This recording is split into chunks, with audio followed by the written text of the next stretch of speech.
ازيكم؟ فيديو جديد والجزء الرابع من رحلة التحاور مع الجسد.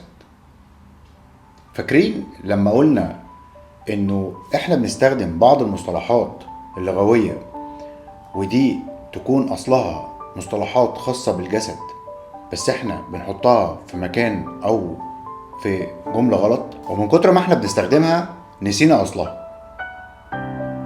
يلا بينا نكمل الجزء الرابع، ولو انت ما كنت شفت الاجزاء اللي قبل كده لازم ترجع تشوفها عشان خاطر تفهم الجزء الجديد منها.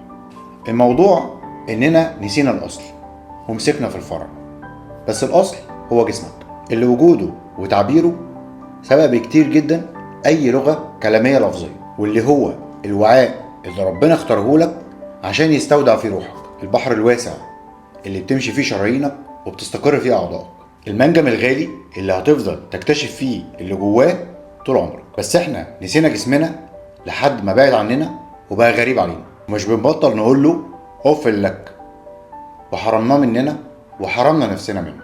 تيجي تفتكره؟ طب يلا اسأل نفسك تاني، بتعامل جسمك ازاي؟ طب ايه الرسائل اللي وصلتك عنه؟ طب علاقتك بجسمك ايه؟ مرة باسم التربية، ومرة باسم المجتمع، ومرة باسم الدين، زورا وبهتانا.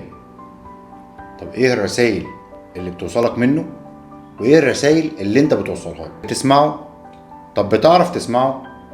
بتعرف اصلا هو عايز يقولك ايه؟ بيصرخ ازاي؟ بيبكي امتى؟ بتحس هو محتاج ايه؟ بتشوف قراراته واختياراته؟ قادر تستوعب حكمته وفلسفته؟ اوعى تكوني فاكره انك هتخسي وانت بتكرهي جسمك.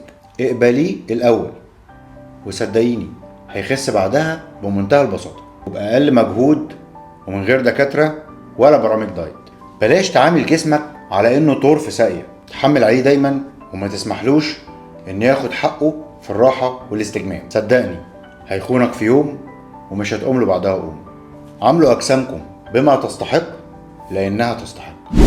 كلامي المره دي للرجاله، نصيحه: اوعوا تحرموا نفسكم من انوثتكم. كلام غريب مش كده؟ حاسس ان انا بقول كلام اهبل؟ لا، انا بقولك الحقيقه. لو عايزين تعرفوا الحقيقه، لو عايزين تعرفوا اللي بقوله انه مش هبل، كملوا معايا الجزء الخامس، وما تنسوش تدعموني بالفولو واللايك والكومنت والشير لانه ده بيدعمني، وما تنسوش تعملوا سبسكرايب على اليوتيوب، وسلام عليكم.